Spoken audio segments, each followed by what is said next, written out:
Hi, everyone. I am so delighted to finally make it to this point in time and see this room full like this. It's really a blessing. Um, this effort has been, one that we've started years ago, actually, and we've had to postpone a few times because of the old COVID and all that, but we are here today and just so grateful that you are all able to come out and join us for this. And we called it the Dream Gala because we wanted to focus on helping families and children hold on to dreams for their hopeful future. So that's what this is all about, and we are glad that you're taking part. This event could not have happened without the support of so many people, and I just want to lift those up, the few just people that we couldn't have done this without their help. So my team, my development team, which is Terry Seifert, Alan, Jennifer Johnson, and other volunteers, we are so grateful for all the hours that you put in. And then we have wonderful sponsors. So the Joan L. Bowman Family Foundation was a sponsor, as well as Knowles Fire Protection Services, and they are here tonight, and we are grateful for their support and their participation. We also have other sponsors, the Hershey Group of RBC Wealth Management, Doing Better Business, Fulton Bank, and the last one, and I can't see it because it's, Meritus Health, absolutely. We are grateful for all of you. So I have the pleasure of introducing our presenter. I called him a celebrity chef earlier, and he said, I'm not a celebrity. But Father Leo is here. He is a celebrity in my opinion, and he is going to entertain us and kick off our evening by making us dinner.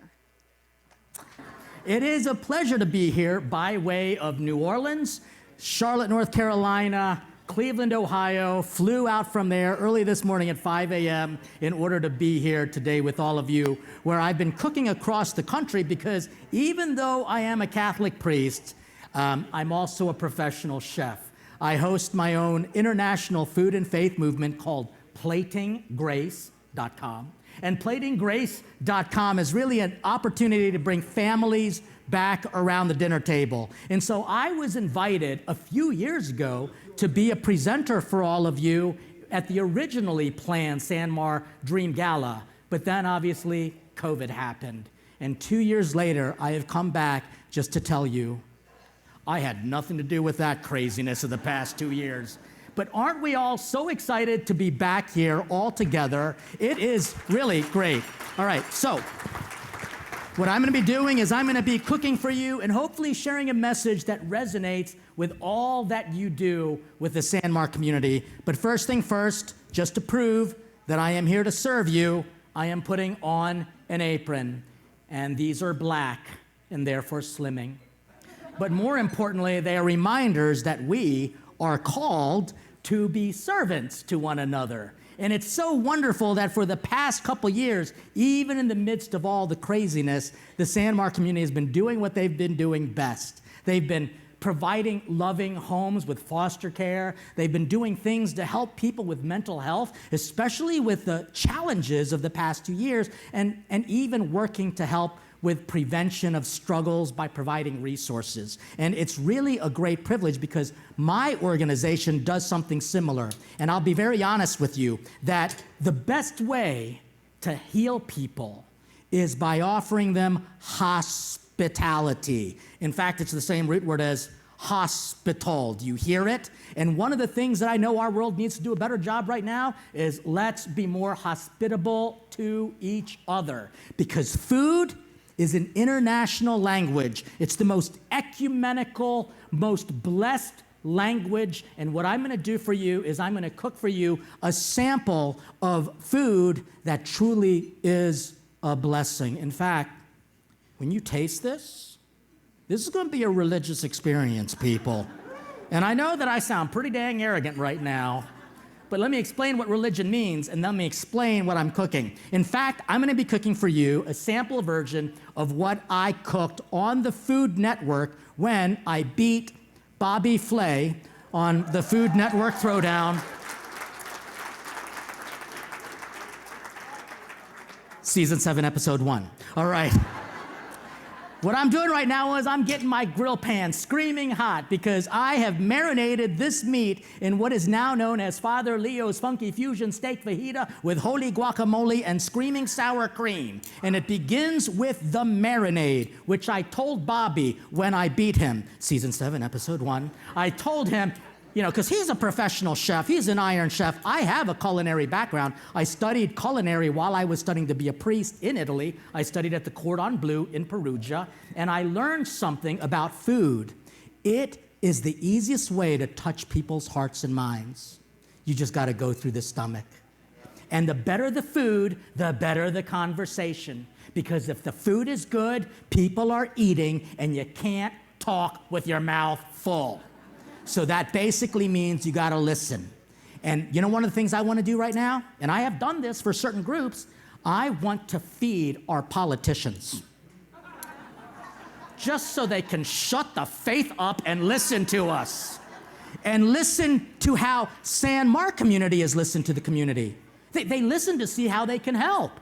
And one of the best ways to help, once again, provide that hospitality. So when I said that this was going to be a religious experience, is because of the word religion. It comes from the two Latin words relegare, which means to give something up, relegate. That's where we get the word. Or it's also religere, which means to be bound together. So living in Baltimore City, I'm a religious Baltimore Ravens fan. Wait. Some of you people are saying boo, and let me remind you, I am cooking your food tonight, all right? But you know what's funny about sports? It's a competition, and the word competition, it means with a prayer. Why does competition bring the worst out of people when it really should bring the best out of people, which is exactly what happened when I beat Bobby Flay. And the way I did it was I cheated. I put holy water in the marinade, okay? And so this marinade is an international fusion marinade, and it takes ingredients from all around the world and puts them together. So for example, I've got some soy here for Asia. I've got a little bit of ginger for some Southeast Asian. I've got a little bit of white wine for France. We have a little hint of curry for India. And then American's ingredient?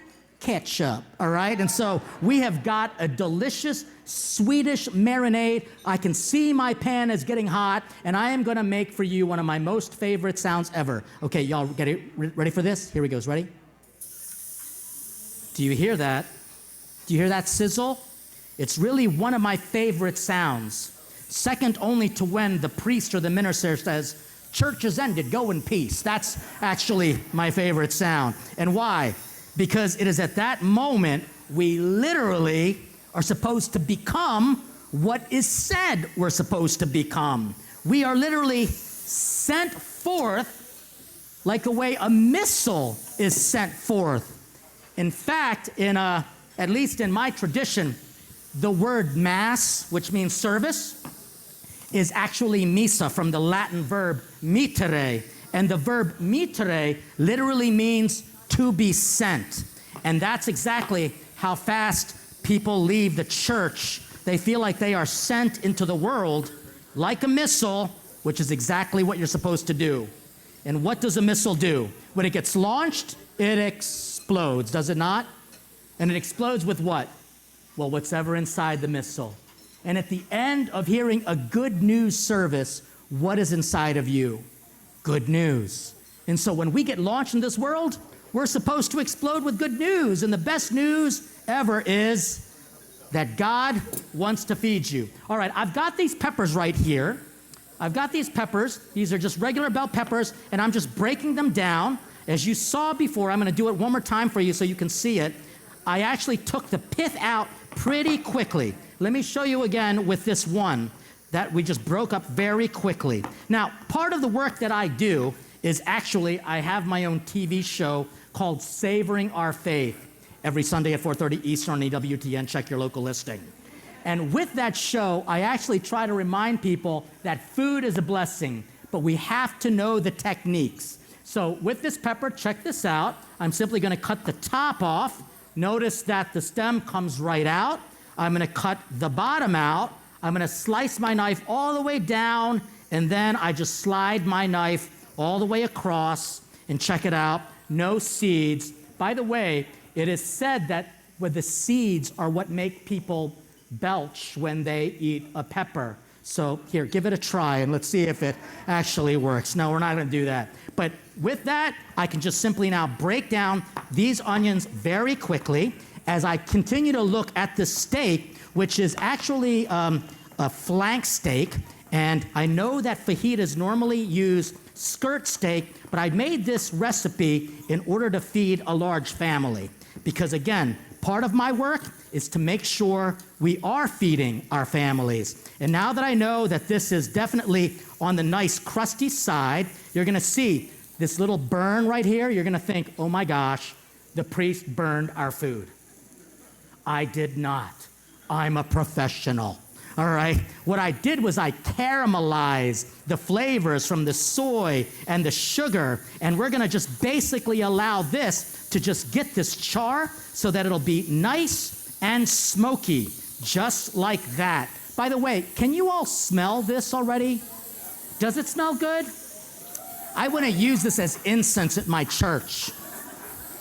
Because guess what? If people actually smell this, they might actually get hungry. But I do have to watch these fire alarms because I have set off fire alarms in a nursing home of all places. It's so embarrassing. In fact, the fire chief, when he came out, he says, Father Leo, you deserve a $5,000 fine for this 5-alarm false alarm. And I have no idea why I made him sound like Barney Fife. By the way, if you know that reference, you're old too. Okay, I'm just letting you know. But I said, well, thank you, Mr. Fire Chief, but why are you not giving me this fine? And he said, because that's some damn delicious good food up in there. It really goes to show that if you want to change people's minds, feed them. But if you can feed them something good, it's only because you are listening to what they are hungry for. And I think, once again, one of the things our world needs is to listen to each other a little bit more about what we are hungering for. Oh, by the way, I know that I was supposed to say an invocation for the food that you all are eating with that salad, which I basically picked in their garden this afternoon. All right? I'm kidding with you. I didn't do that. I wouldn't lie as a priest. But I will say, please feel free and eat that salad. Blessings on the food, blessings on the people around the table, and blessings for the people we hope to help with this Dream Gala tonight. Onion is going to get cut because it's going to really be part of this delicious kind of a flavor profile. Let me show you probably the best way to cut an onion because it actually has a little spiritual message. If you'll notice, I basically cut the onion so that the root is in place. You can see it right there. It's a root, okay? And check it out. Once I cut off the other end, I will be able to pull off the skin and keep the onion intact. And why? And why? Because of this root. Because of this root.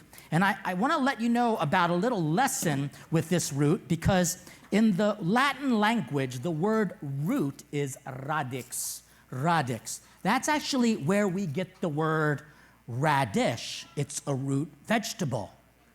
But it's also where we get the word radical. Radical. Do you hear it? Radical. And so basically, at the end of this night, you know what I want y'all to be? I want you to be a little radical. I want you to be a little bit more radical in what you believe. And that scares people because they all say, oh my gosh, I don't want to be like a radical religious person because those people are crazy. Did you ever hear that?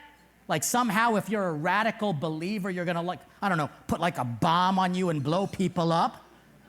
And that might be true, depending in whom or what you're rooted in. But if you're rooted in the good news, if you're rooted in goodness, you're not going to put a bomb on you. You are going to put an apron on you, which I sell. And you're not going to blow anybody up. No. You are going to feed people, and then they blow up, but in the good way blow up, right? And so what I just did was I just broke down this onion, but I kept the root in place, which basically allowed me to break this down very quickly.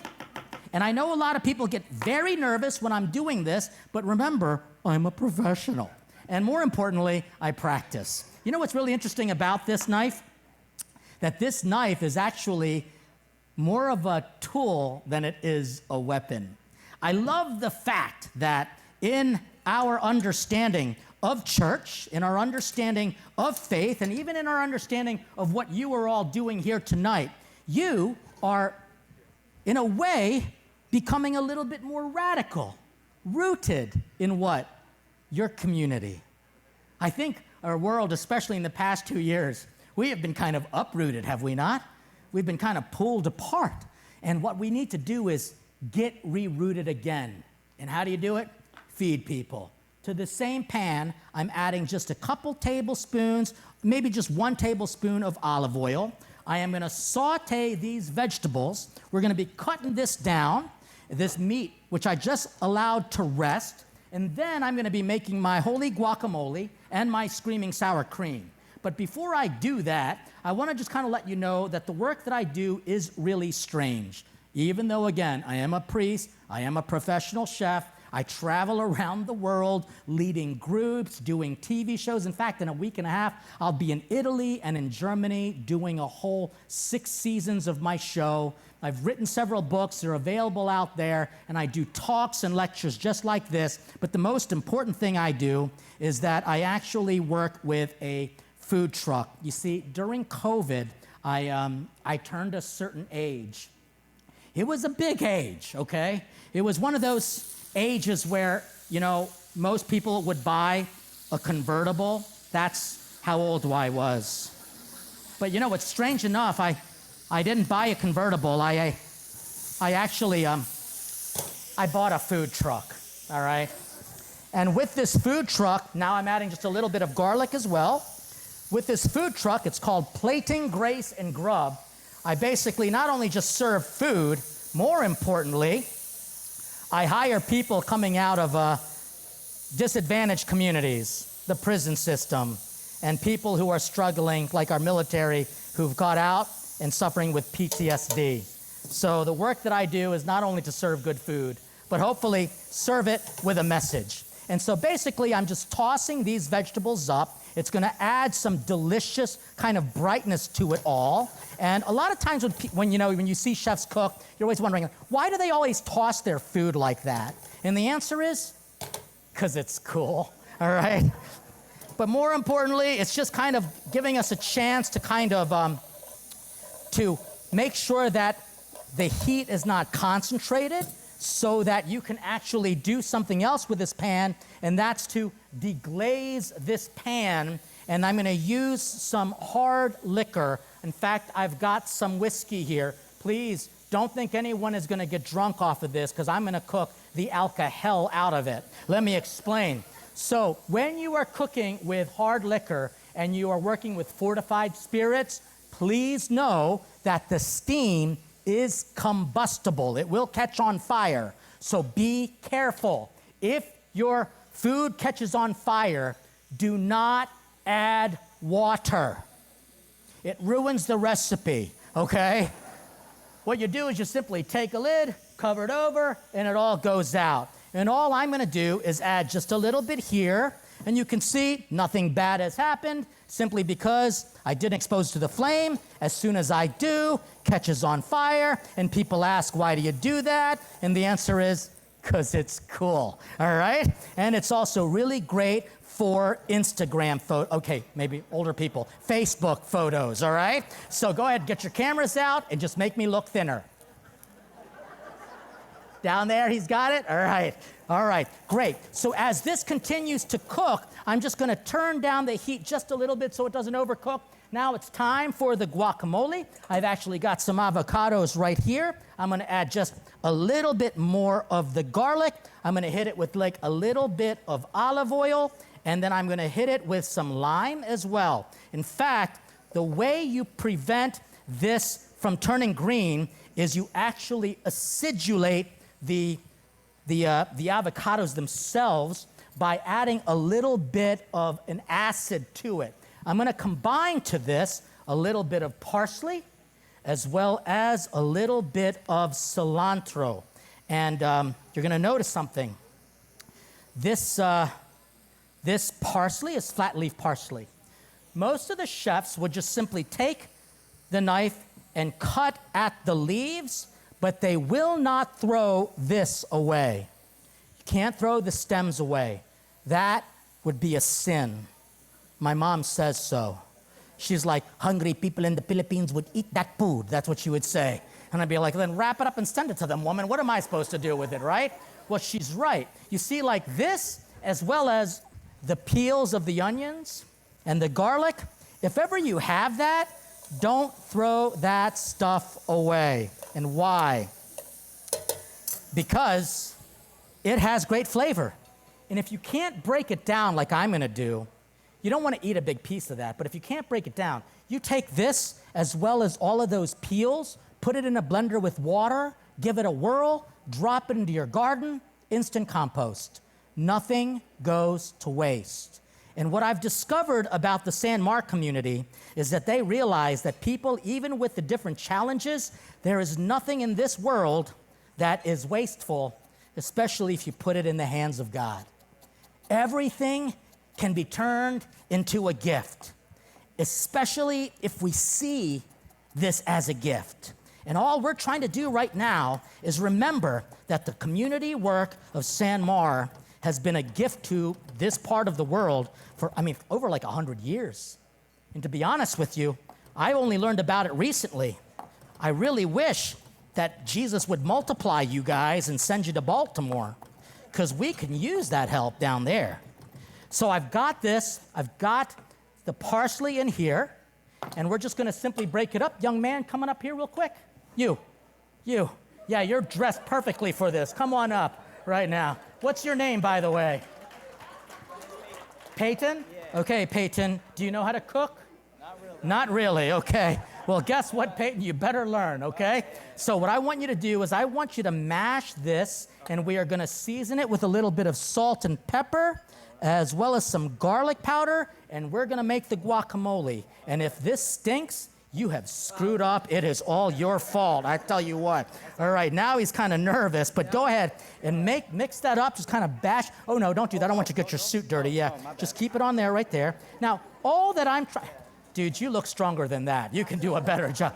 Okay, now don't, just be peaceful, be peaceful.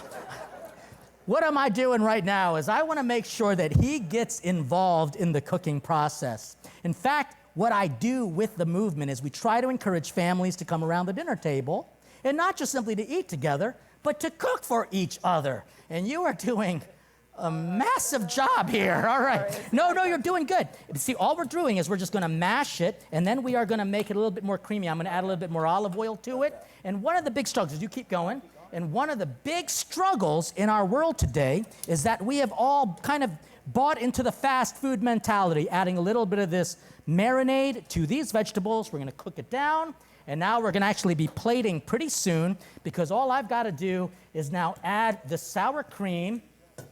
Young man, next to him, come on up. We are gonna make the sour cream, and this is actually easy, all right? Hold on a second. How old are you guys? 19. 19 and 18. My God, they're so tall. And I kind of hate you in a Christian way. All right. So here's what we're going to do. To make my screaming sour cream, it couldn't get any easier. Little bit of pepper, little bit of garlic, little bit of salt, a little bit of this hot sauce, Tabasco, and then I'm also going to hit it with a little bit of olive oil, and I'm going to just simply ask you to mix this all around with a spoon. Keep mixing, keep mixing, keep mixing. You know, with families having such struggles to eat together, I want to remind you of a really important statistic that actually came from CASA, the Center of Addictions of Substance Abuse at Columbia University. They basically had a very powerful study that said that if you want to reduce drug addiction, teen pregnancy, teen suicide, plus improve your teens' testing scores, the number one factor in all of that is a regular family meal. And we have forgotten the basics because we have all bought into the fast food mentality, which I have no trouble eating. In fact, sometimes it's the only thing I can eat. You guys did a great job. Let's give it up for these two. Thank you, thank you, thank you. All good. Like I said, I have no trouble eating fast food. In fact, sometimes it's the only thing I can eat when I'm traveling. But we can't buy into the fast food mentality, which says that we get whatever we want, whenever we want, with whomever we want. We have to realize that feeding ourselves really does require some patience. And even though, like I said, I eat fast food, I know that I have to eat it slowly and make sure that I eat it with my family. I'm going to be cutting this meat in just a second. I will be using the same cutting board. Now, technically, I can put that meat on this cutting board without any problem simply because this is vegetables. But if this was another protein, I would have to clean it. And so let me show you how chefs clean their cutting boards. Ready? All right. And with that, I'll be able to put my meat down, and we're going to cut into this. And we are going to plate it up for you. If you notice, I added some rice, some dirty rice, and we're gonna cut this on a bias. So for example, if I know that the grains are going this way, I'm gonna cut it this way in order to make sure, oh, look at that, so beautiful. It's perfectly medium rare. And the reason why we wanna keep it definitely on the medium rare side is because we're gonna be topping it off with some of these warm ingredients. And more importantly, it keeps things very, very tender. So let's do some plating. Here's another statistic for you, one that a lot of people might not realize. But do you remember MTV? Does anyone remember MTV? Remember when they played music videos? Okay, you're old too, okay? But they actually had a study, and the study was simply this. They asked thousands of people, what makes you happiest? They asked a bunch of teens that question. The number one answer that those teenagers gave was spending time with my family. And you're probably thinking, who the heaven are these kids? Well, these are your kids. These are kids that Sanmar helps because those kids are smart enough to know that if they have a good relationship with their mom and dad, they can ask for a little bit extra money for their allowance. They can ask if they can stay out a little later than their curfew. They know that if they spend all of their father's inheritance on a life of dissipation, they can come home and there can be a meal ready for them. This is the power of food. This is what we do at Plating Grace. This is what Sanmar community does. That's why they're doing this gala, to remind all of us that everyone has a place at the table if we have at least enough radical love for the people in our community. So what I've got, I'm just gonna do some little plating right now. We've got right now this, I'm gonna put some of the meat down. I'm actually gonna also put some of this this sauteed kind of garnish right on top. I'm also gonna hit it with a little dollop of this sour cream right on top. And I'm also gonna take what these guys did a great job of doing. I'm gonna take just a couple little drizzles and put it on the side, just like this, just so that you can have it all in one bite. And then more importantly, at the very end, I'm gonna take my cloth and I'm gonna wipe down the sides because we're all about presentation at Plating Grace. And I am gonna hit it with just a little bit more herbs. I'm gonna hit it with just a little couple sprigs of cilantro right on top. And this right here is what you are all going to be eating tonight. We have got some time for you to spend with each other, especially after 2 years of social distancing. And let me tell you something. That word, that phrase, drove me a little crazy. Because, to be honest with you, even though I'm very public, I have no trouble keeping people at a distance.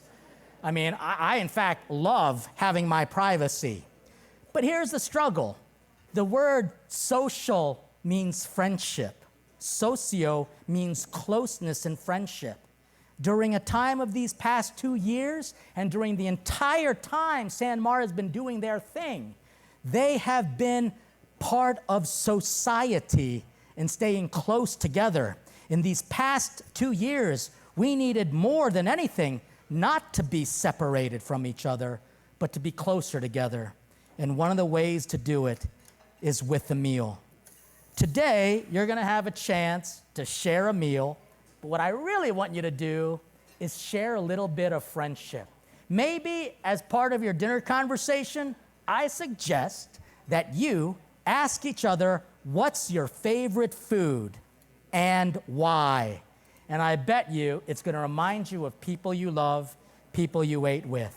And so with that, brothers and sisters, ladies and gentlemen, especially members who came about to help the San Mar Gala, Dream Gala, I want to thank you for the opportunity to come. I'm going to be over in the back there. I'll be happy to meet with anyone who's come back there. And I do have my books that are available, and I'll be very, very happy to dedicate them or to sign them, especially knowing that Christmas is only 6.5 months away, all right? But right now, what I'd like to do is I'd like for you to just enjoy this feast of this Father Leo's Funky Fusion Steak Fajita with holy guacamole and screaming sour cream. You've got the fajita before you, and the only thing I can say at this point is bon appetit. Thank you all very much, and God bless you. If I could have everybody's attention real quick. We got some quick announcements to make. We want to recognize some people, and I want to introduce you to some of our great friends that are doing this work every single day at San Mar. So if I could have everybody's attention. Where's my Bester Elementary Miss Jancola? Give me the clap that all the kids do when you don't even get quiet. That's it right there. That's it. So in this room, we have very diverse folks. We have people that are donating dollars to help San Mar provide the services that make a difference every day. We have staff that day in and day out work long hours to try to make a difference in the world. We have kids and families that are in the communities that we serve that are benefiting but also contributing to the programs that we offer. So it's wonderful to have kind of one family of San Mar together in the room. So I appreciate everybody that's taken the time to come out to this event tonight. We're trying to get a lot out of one thing and then also raise some money at the same time. So I, just in advance, I just want to say thank you. On behalf of all our staff, thank you for being here and thank you for all you do to contribute to our work. Also want to recognize a few people that are in the room with us tonight. We have a Hagerstown City Council person, Takesha Martinez, stand up. We have a City Council person here. We have 2 county commissioners in the room. Charlie Burkett, please stand up. And Mr. Kiefer is already standing. Please wave to the crowd. So we also have a variety of our board members and staff in the room, but I want to take a quick moment and recognize one board member, and he's not a current board member, and that's Noel Williams. So Noel is going to be relocating to his home state of Texas soon, but over the course of the past 2 decades, Noel's been more of a board member than he's not been a board member for the past 2 decades, off and on, and he was my first board president when I became the CEO for 2 years. So Noel, as you leave to Texas, I want to say thank you on behalf of everybody in this community for all you've done, and thanks for all the work that you've had, not just at San Mar, but in other places. We'll miss you, but we know you won't be far away. So next slide, please. So what are we doing here today? We're celebrating each other. Next slide.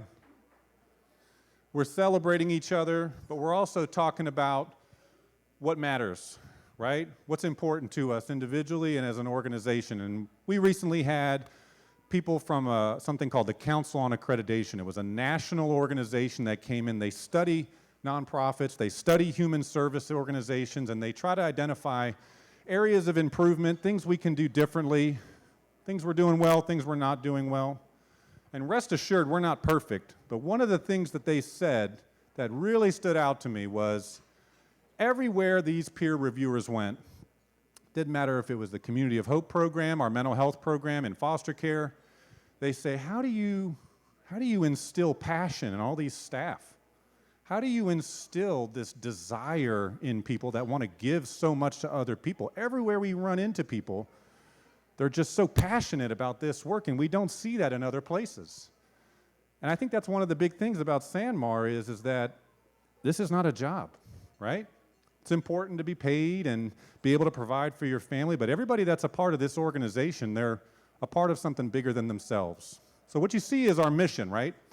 Cultivating hope and well-being in children and families and communities. There was a time where Sanmar's strategy was very focused on children when we operated residential programs and, of course, foster care.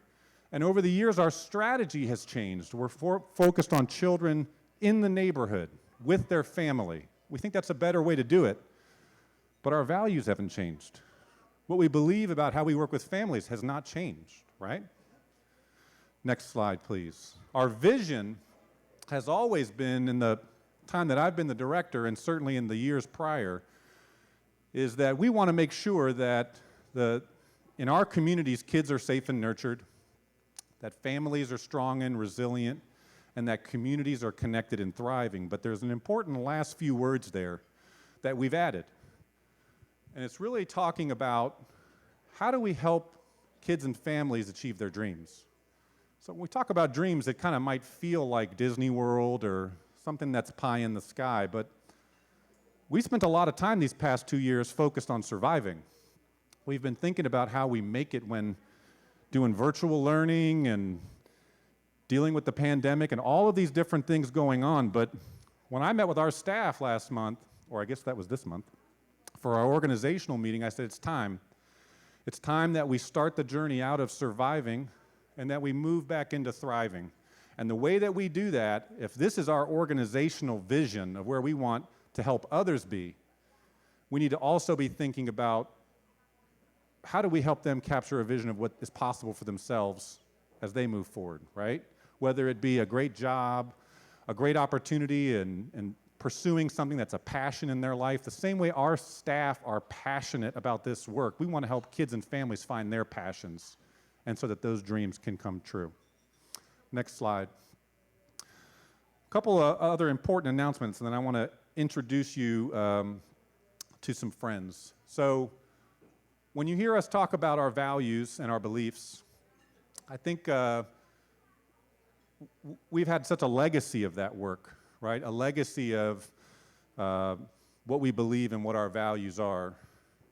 And as I think about when I first joined the organization, and I think about, I heard a lot from my predecessor, Bruce Anderson, who's in the room. Please give Bruce a hand. He talked to me a lot. He talked to me and a lot of our staff about developing a culture of care. What does a culture of care look like? And it's when children experience healthy nurture, appropriate structure, and abundant opportunities. And so if I was just to kind of say that one more time, it's if my basic needs are met with structure and nurture, then I'm ready to receive opportunities to fulfill my dreams in some way. And so that's what we're trying to do. We're trying to provide kids and families in the neighborhoods they live in basic needs. And if those basic needs are met, then we can start talking about their vision for the future.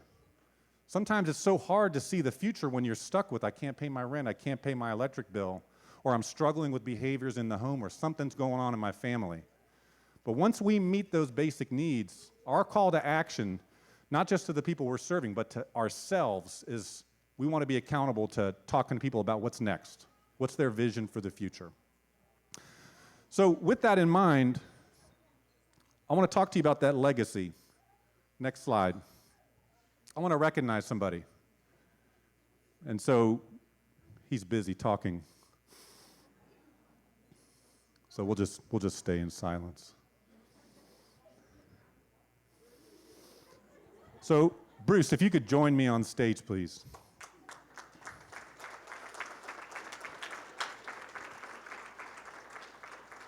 When we first started planning this gala, believe it or not, I've been the director here for a little over 4 years. We were talking about it then. Come on up, big man. This is always the photo. Yeah, feel free, take photos. We'll wait. We'll wait. Yeah, go ahead. That's all right. Everybody's got jokes. Everybody's got jokes. All right, Bruce, you can stand over here. There you go. I'll stand here. What you're hearing us talk about today and the work that lives on in our organization is a reflection of the legacy that Bruce has left with us as he was the director of our organization for 33 years. And 1 month and 2 hours and 3 days. Yeah, he wasn't counting. But what's important also to know is that as he left the organization and we were in big transitions, we were talking about maybe recognizing Bruce in an event like this. Event didn't happen, and then COVID happened. So it's been 4 years since Bruce transitioned from the organization, but it's important that everybody in this room understand that we're not here today doing the work that we're doing without a 33-year commitment, day in and day out. A lot of work that happened that a lot of people don't see, which I have a deeper appreciation for now than I once did. But that commitment, day in and day out, and that strive for excellence, it's important that everybody in this room take a moment and give Bruce a round of applause for his work.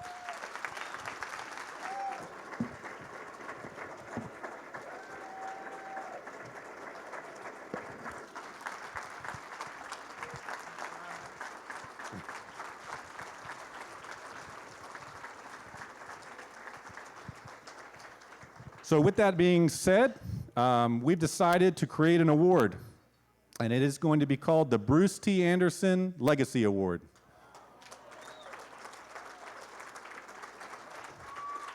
And the Legacy Award is focused on people that give a lifetime of commitment, not only to our organization, but serving others, and the ripple effect that that work has, not only on the people that they serve, but on our organization. And so, Bruce, on behalf of Sanmar, we appreciate all you've done and then all of you continue to do. Okay. Good. There you go. Thanks so much. You are dismissed because we love you, but we know that if we gave you this microphone, but we love you. Okay, so thanks so much for taking the time to recognize Bruce. We're going to give you some quick highlights of the work that we do day in and day out. And I'd like to start off by introducing the leader of our mental health services, Jerica Washington.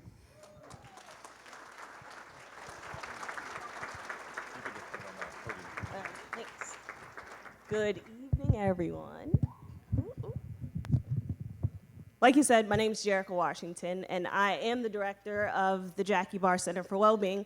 And it's been 5 years since we started, October 26, 2021.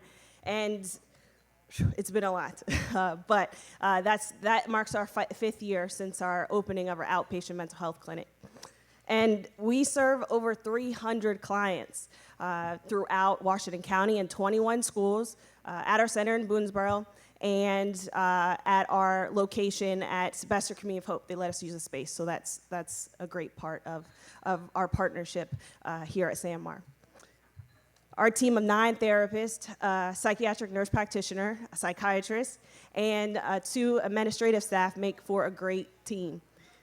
And I want to take a moment to explain the Jackie Barr Center for Wellbeing. In 5 short years, we've come a long way, transforming a former residential group home for girls living with mental health concerns to an entire community with our outpatient mental health clinic. We serve adults, children, and families now, and that's throughout the community, and take a range of insurances and things like that. Addressing the mental health needs of children and families is more important now than ever, as we all know. But you might think, who do we see? We see that little boy that sits next to your child on the school bus, that's struggling with his emotions, struggling with just his behaviors at school because his parents separated. We see that teenager that you see in the middle of the day at the grocery store with their parents because she's struggling with entering the school building because of her anxiety. We see that teenager, or we see that grandmother that you might live next door to that is just struggling with the loss of her husband. In the last 2 years, we've all gone through things with COVID and just trying to get back to normal. And we dealt with kind of a loss in human connection. And, as we're all excited to be together here today, that wasn't the case a few years ago. So we as mental health providers were able to meet that need and seeing people right inside their homes. We would go to their homes, we would see them through Zoom. So that telehealth connection helped us make that human connection with people. And also at the meantime, we knew that at some point COVID would kind of slow down and be over. So we kind of offered up a safe space for people to return to. The reason we exist is to instill hope in people, to advocate for people, and just to give them opportunities to come out and just talk and just have a conversation.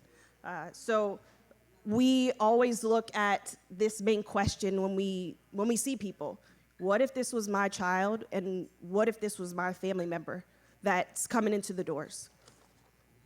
So if you can, for a moment, close your eyes. If you can think for a moment about that family member that you have, your child, even yourself, your grandchild that might be dealing with emotions of just struggling with going to school, struggling with a health diagnosis. If you can think about your college student that just returned to school and is struggling with just being back in school. If you can think for a moment about yourself and maybe a loss of a major relationship that you had. You can open your eyes. Mental health is important, and we all know that, but just taking that first step is the first step, just calling someone and asking for help. And we know that a little bit of help sometimes can make a lifetime of difference. So before I close, I want to take a moment to honor a leader that I love and know from Sanmar.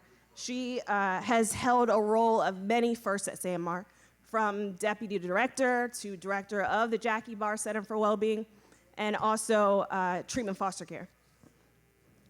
For over 33 years, she has and she still is working and dedicated to her work, and officially will close her work at Sanmar this year. Her legacy of compassion, nurturing personality, and most importantly, her love of God shines through all that she does. She's taught me how to live and show God's love throughout my work as well. So I just want to take a moment to honor Ellen Savoy.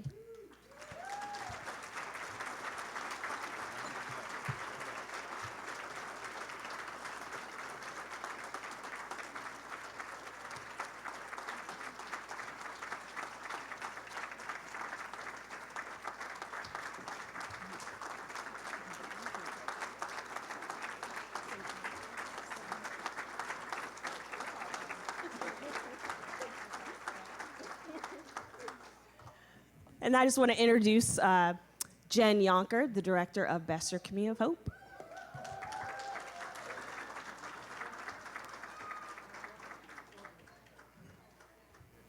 Good evening. It's been an amazing evening thus far, hasn't it? So as Jerica mentioned, my name is Jen Yonker, and I am the director of the Bester Community of Hope initiative. I have had the privilege and honor of working with Sanmar for almost 11 years now. When I had started with Sanmar, I was formerly the director of residential services. So I oversaw the group homes that we had in Boonesboro as well as Cumberland. And so when we made the big audacious decision, oh, Mr. Leatherman, hi, how are you? When we made the big audacious decision to close our residential group homes, I'm here to tell you that that was actually based on a dream. And it was based on the hope that we could do more we could do better for the girls that we were serving. And so what did that mean? What if we could prevent the need for group homes? What if I could prevent the reason where young ladies were removed from their families, experienced unbelievable trauma to begin with? That was a dream. And thanks to a lot of work from a lot of people, many of us get to live that dream every day. So I also have the privilege of having many, many fabulous people in the audience tonight. We have some of our fantastic Bester Community of Hope staff over here. We've got some family support workers, our neighborhood partnership coordinator. We have some of our part-time after-school staff over here. We actually have some of the most amazing families, neighborhood ambassadors, some of our parent advisory committee members joining us this evening, some of our amazing community partners and volunteers. These are the faces of hope. The Community of Hope Initiative operates in 3 domains of service. So we service families living in the Bester Elementary community. We also service and provide supports in Bester Elementary School with a free after-school program as well as a health initiative. And we also serve the community at large. So let me ask you, what happens when a child is able to dream? What about a parent? And then I want you to imagine the power of a community collective having the ability to dream for the community. It is with your continued support that we are able to build the capacity of this community to not only survive, but thrive in making their hopes and dreams come true. We've had the privilege over the last year to serve over 134 families, which comes out to be about almost 1,000 individuals in 1 year.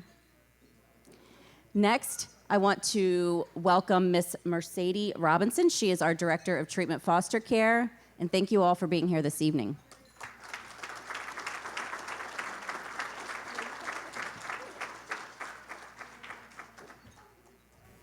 Good evening, everyone. So I just have to say that I feel so blessed to be here this evening. My family recently relocated from Rochester, New York, and coming to Maryland was a big shift for us. But part of the reason I feel like I was able to settle so easy was finding SanMar. The team I work with at TFC is literally nothing short of magical. The work we do day in, day out, people can't do this work. And I just have to say thank you to my team. You guys want to stand up? I see you guys. There they go. Because we have been through some amazing things over the last few years. Treatment foster care has been an integral part of SanMar for over 25 years. The last 2 years has posed many challenges for TFC. We have faced a global pandemic, various systemic changes, such as federal budget cuts, reduction in community resources, and increased trauma in the communities we serve. Despite these challenges, TFC has continued to provide quality care to youth and families, ensuring that during some of their most trying times, they are not facing these challenges alone. One of the ways we have done this is to be more future-focused, and to do that, we have been proactive with addressing mental health needs of our youth in a way of dream exploration. For many children in care, there is an inability to see past this moment, and for us, the goal is to remind them that this moment will pass. And as it does, there is greatness waiting for them on the other side. By focusing on dreams, we give youth the ability to move past surviving and to move towards thriving. Our children can attain greatness when given the opportunity and the safety to explore. I'm excited to say that we recently had a youth who was accepted into an elite program in Washington, D.C. for the summer. And this opportunity, she will be able to explore her dream to become a nurse practitioner. That would not be done without the work from TFC and our amazing case managers, the assistance with the Jackie Bar System program. I also want to take a moment to recognize our amazing foster parents. TFC does this work, but we could not do it alone. We literally need the community to step in and support, and that community is our foster parents. We have quite a few families who are here in attendance today. Wave, say hi. I see you all out there.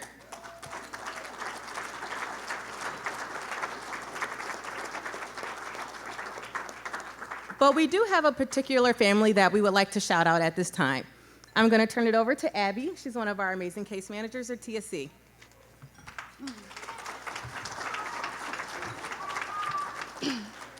When we think about what it means to be committed and supportive of the youth in our program, the family that comes to mind is Charles and Roberta Butts. Their over 20 years of service with the Sandmore organization, not only as foster parents, but Roberta also as staff during our time as a group home, have not only contributed to our success as an organization, but also to the youth that they've come in contact with over the years. The Butts have been crucial in giving a place to call home, people to call family, and unconditional love and support to the youth they serve. Roberta Butts is kind, warm, loving, and incredibly strong. A woman that meets challenges head on and devotes all that she has to those she serves. Charles is a strong man who loves fearlessly and passionately and has been essential in teaching many life lessons and skills. Although I didn't get to work with the Butts for very long, I also was able to learn many life lessons.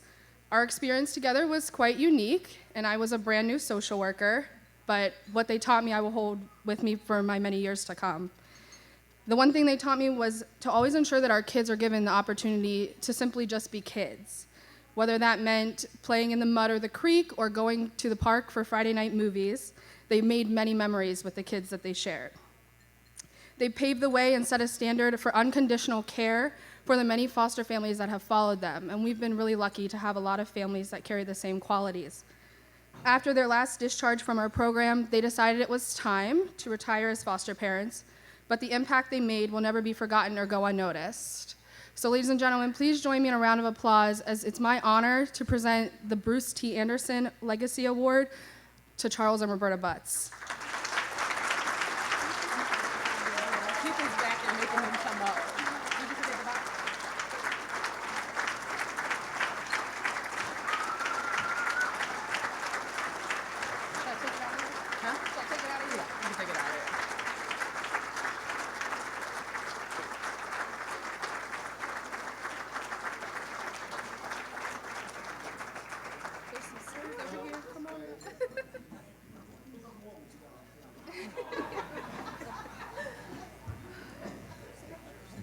No, it ain't. It's the truth. I just want to say thank you. It has been a privilege. And even though them boys was discharged, we still go to Baltimore and see them and still connected to them families, so don't give up on them.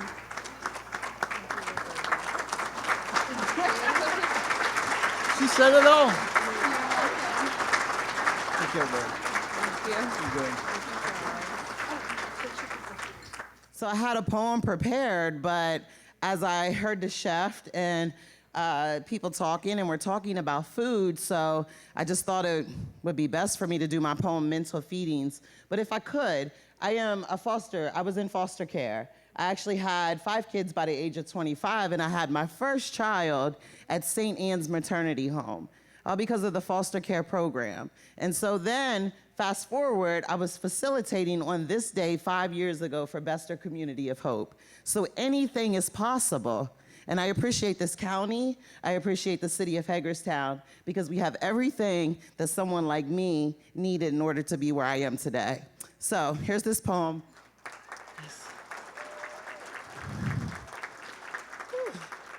And I'm gonna try not to cry, but here's this poem, Mental Feedings.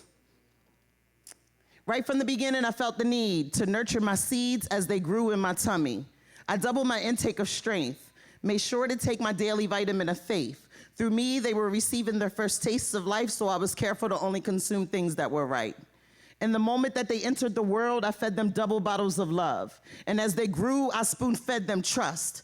I kept them close in the early years, wiping their mouths as they purged up their fears. I filled them back up with persistence and contentment, and they grew from infants to tiny children. My mental feedings consisted of creativity with a side of beauty and a helping of unity. They were born royalty, so I fed them like queens. Was scared that someone would feed them pieces of negativity, so I made them eat extra pieces of peace after I handpicked out the contamination of greed. And they grew and grew, got bigger, much quicker. Sometimes I had to mix up a stew that was thicker, had to make sure it would stick to their ribs. Sometimes I had to force feed my kids confidence soup. Ingredients would include beauty, bravery, and gratitude. And they loved my pie filled with humbleness inside. And before I laid them down to rest, They had their taste of perseverance in silence and my self-grown metaphorical herbs as I softly spoke over and over the same words. You can be anything you want to be. You can be anything you want to be. You can be anything you want to be. I seasoned their dreams with belief. So when they wake up, they believe dreams don't just take place in your sleep.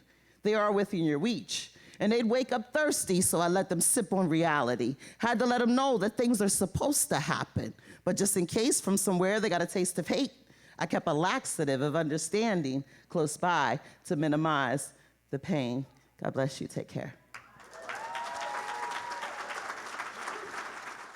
My name is Mario Bonds, and I sit before you as a totally blind man, but it hasn't always been that way. I started off life being able to see as a kid in a family with more drama around me than I could deal with. I was born with a degenerative eye disease called morning glory syndrome. Beautiful name, morning glory. It's called morning glory because it deteriorates the optic nerve and leaves it looking like the morning glory flower. It caused me to go blind in my right eye at age 5, and then I went blind in my left eye at age 9. Now, I went blind against the backdrop of being homeless, being molested at age 4, being abandoned by my father, and the loss of a mother. But in this country, 85% of working age blind adults are unemployed. I've worked hard to make sure that I wasn't accounted in that number, to beat the statistics. More than 50% of blind high schoolers don't graduate. Now, when I went blind, the school system told my grandmother that I would never succeed if I wasn't sent away to a school for the blind. In fact, when they handed me my first cane, I was so frustrated, and I thought that they were trying to force me to be blind, that it's on my school record that I threw it back at the instructor. I was too stubborn for my own good. I wasn't ready for blindness. How could I be? Interesting part about this is that the turmoil that I experienced as a child, I feel like it prepared me for the life that I'm living now. I graduated from George Mason University with a degree in journalism. I went on to work for the U.S. Department of Transportation, and I still work for the government in some capacity to beat those odds of 85% of working age blind adults being unemployed. Can somebody say anything is possible? With that being said, I had the nerve at 29 years old to become a licensed foster care provider as a totally blind person, right?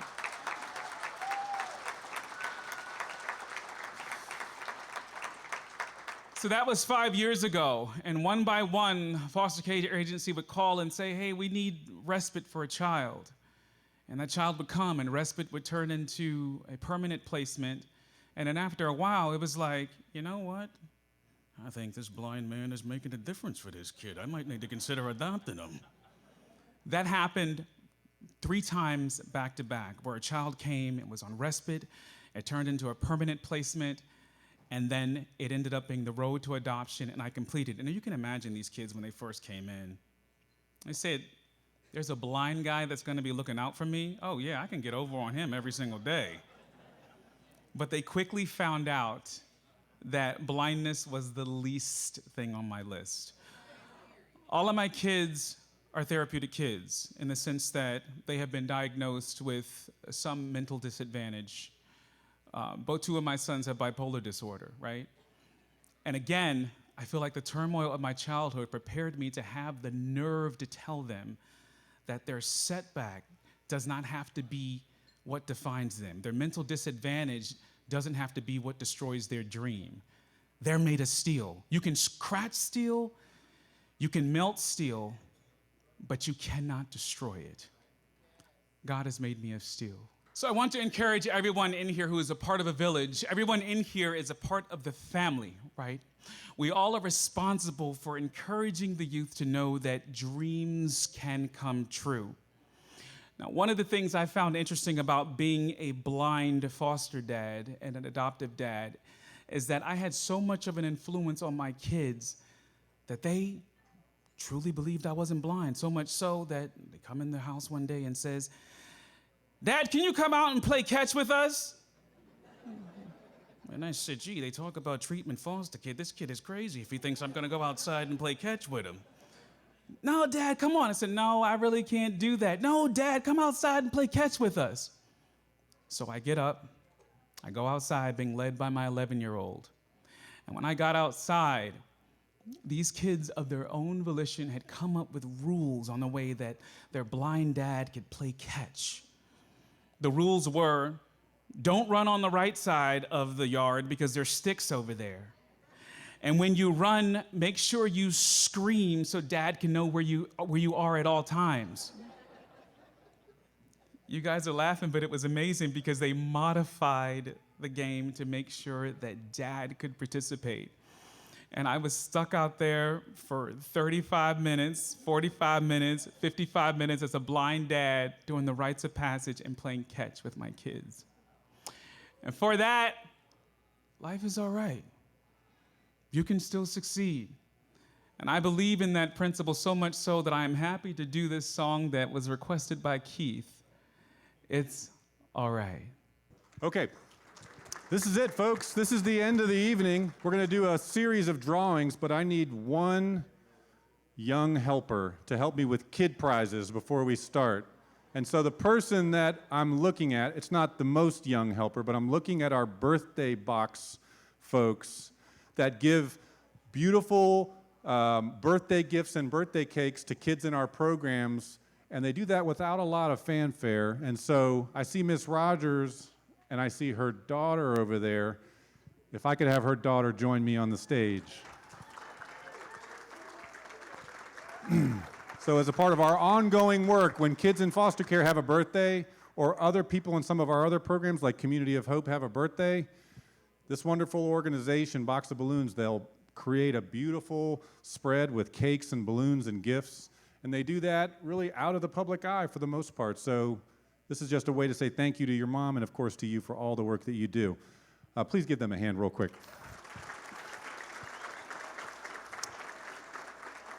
So we don't want the kids to be left out because all the adults are buying raffle tickets, and we're gambling here. We wanted to make sure the kids had an opportunity to win some prizes, too. So, Elisa, tell them what they can win. You don't know what they can win. All right, let me see if I can do this. So this is a 2-pound container of Lucky Charms marshmallows.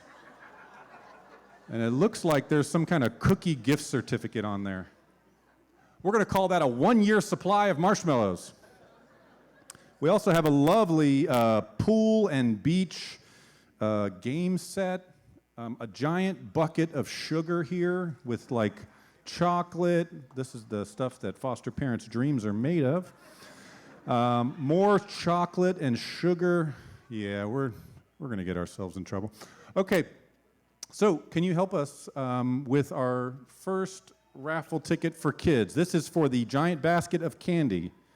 Please read off the name. Oh, it's not a name. Solita. Solita. Solita is the prize winner of Basket of Candy. Give that one to Elisa. Would you give that ticket to Elisa? All right, our next kid prize is a fun beach basket, the pool basket. And the winner of that prize is? Jay Young. Jay Young. Is this Solita? Come on up, Solita. All right, because you're the first prize winner, Solita, you can have this bucket of sugar or this bucket of sugar. Which bucket of sugar would you like? I know your mom very well.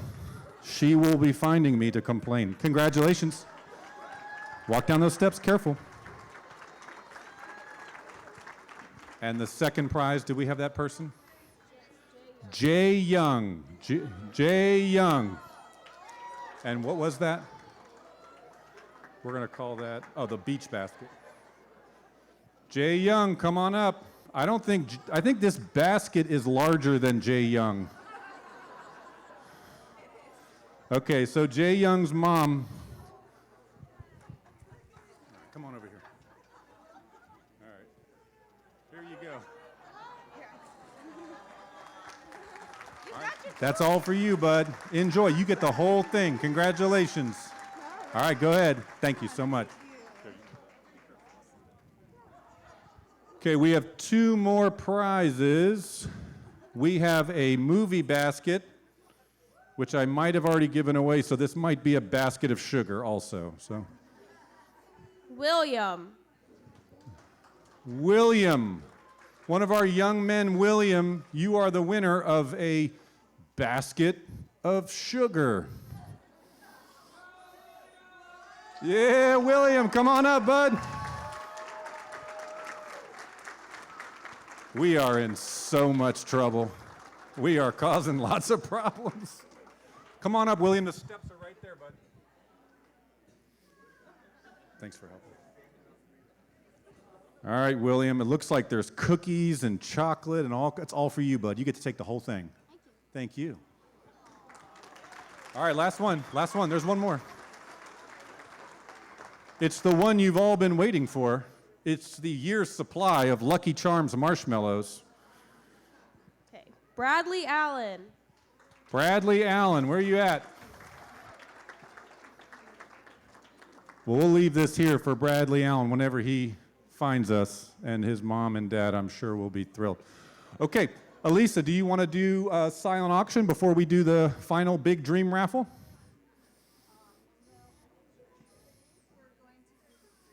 Dream raffle first. Guys ready? Sam wants to win. Okay. All right, so Elisa, I'm going to hand this to you, and I'll bring this up.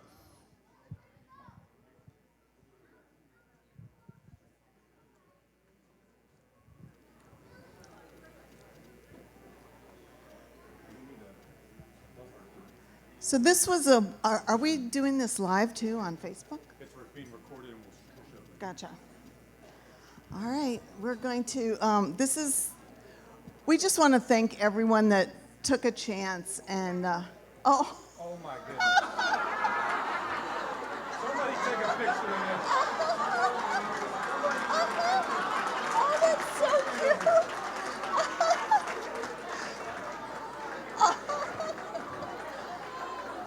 Oh, he's so sweet. Let's take a picture. Stand right here. Congratulations on your new marshmallow.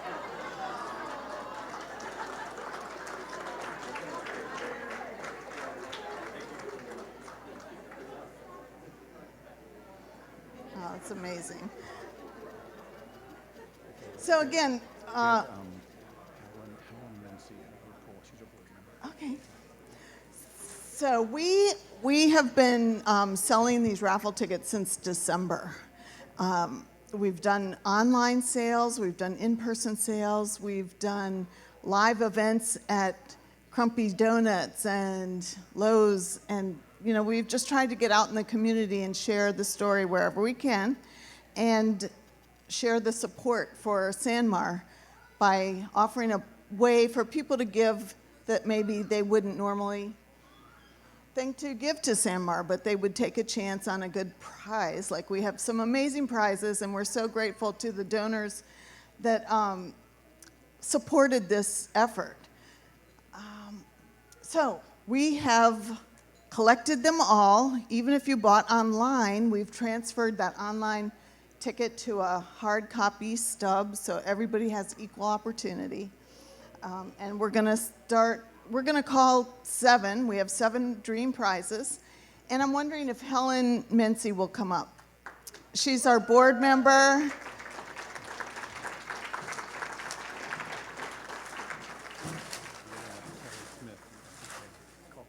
And Kelly Smith is our auditor. He is from SEK. And he's making sure that we're all legit and we're calling the right. So, Helen, do you want to reach in once we, oh boy.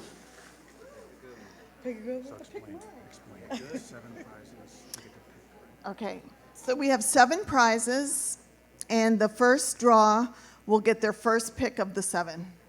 And then the second draw will get their pick of 6, and so on. So that's how we designed this, okay? All righty, here we go. We'll get way down in there. And hand it to Kelly. Carla Hook. Do you know that this is someone who heard the radio ads and won a radio ticket. So we will get that to Carla, yeah.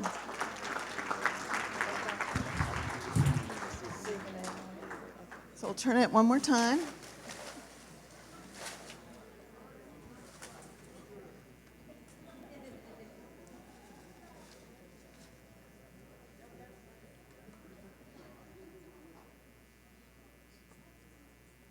Donna Stebbin.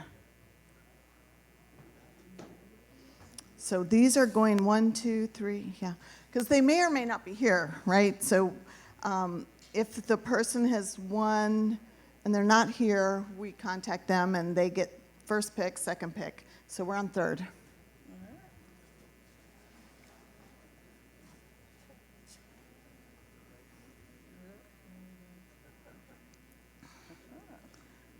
Oh, Terry Kolowicki. Wow. We know her, but she's not here. Is that right? Mm-hmm. That's number 3.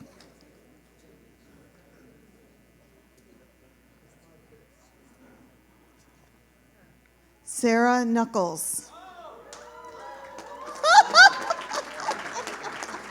So that's 4. Mm-hmm. You can't pick yet because you're number 4, but you're a winner. You're a winner. Thank you. Okay, 1, 2, 3, 4, 5. She's digging from the bottom. That's kind of nice.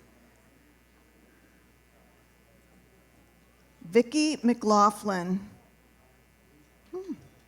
from West Virginia.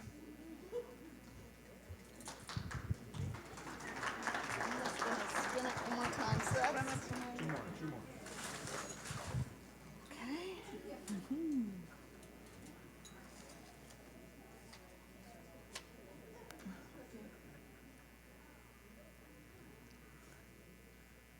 Oh boy. Uh-oh. Barrett is the last name. Delmar Barrett. Yes. Is that your grandfather? Ah!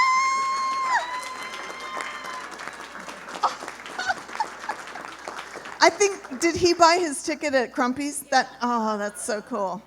And one more. Thanks, Helen.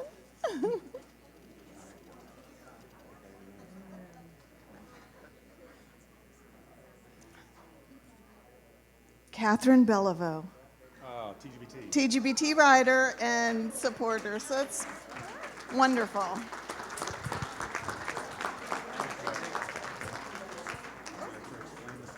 Okay.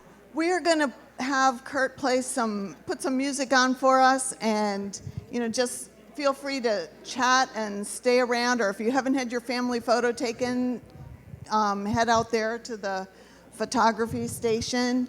But thank you all so much for coming, and thank you for supporting us. We are very grateful and look forward to seeing you soon. Our next event is the Great Bicycle Tour, July 9th through the 12th. So you'll probably be hearing from me about that.